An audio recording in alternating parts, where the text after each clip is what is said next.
انتي عارفة بقى لو جبتي الكيسين دول من عند العطار هتعملي احلى صينية بسبوسة معاكي في 3 دقايق، مش هتاخدوا اي وقت خالص. اول حاجة عندي بنزل بالكيسين البسبوسة كده، عليهم كيس البيكنج باودر كامل بحطه كله، وبعد كده بروح حاطة نص كوباية صغيرة من جوز الهند، ذرة بقى شوية كده من الملح، نص معلقة صغيرة كده من الملح، وكمان نص كوباية من السكر. بقلب كل المكونات الجافة معايا، ودي أول خطوة. تعالوا بقى للخطوة التانية. عندي كيلو من اللبن الحليب بنزل عليه ب3/4 كوباية من السمنة، بحطهم عندي على البوتاجاز، السمنة تسخن معايا ما شاء الله، وبعد كده هنعمل الخطوة اللي بعد كده مع رشة من الفانيليا. السمنة ساحت معايا كويس، بنزل بقى ايه واحدة واحدة كده على دقيق البسبوسة ما شاء الله، علشان هو اللي هيتحكم في كمية الحليب. كده بقى الخليط اتظبط معايا وقلبته كويس جدا بالمضرب.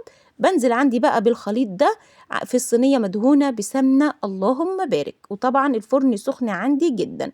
بحرك بقى الصينية كده زي ما حضراتكم كده شايفين، بديها رشة من السكر معايا ما شاء الله، وبأي مكسرات بقى موجودة عندك تحطيها.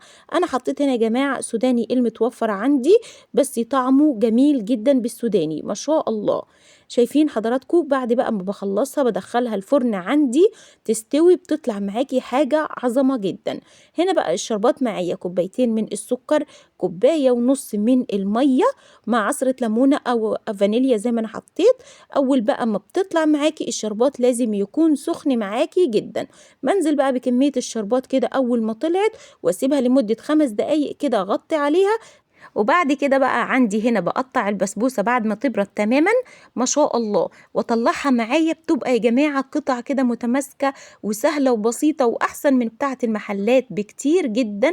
كفاية ان هي تكون من ايدك يا ست الكل اللهم بارك، ودايبة يا جماعة دوب، والله دايبة بتدوب كده في البق ما شاء الله، وسهلة وبسيطة جدا، وريحتها روعة ما شاء الله. ده بقى سر البسبوسة الأصلية، والسلام عليكم ورحمة الله وبركاته.